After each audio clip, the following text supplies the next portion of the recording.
কষ্ট নিয়ে শূন্যতায় ডুবে গেছি আমি।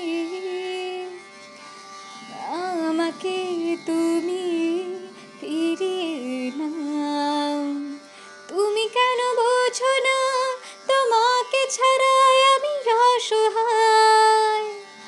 আমার সবটুকু ভালোবাসা তোমায় ঘিরে, আমার অপরাধ ছিল যতটুকু তোমার কাছে।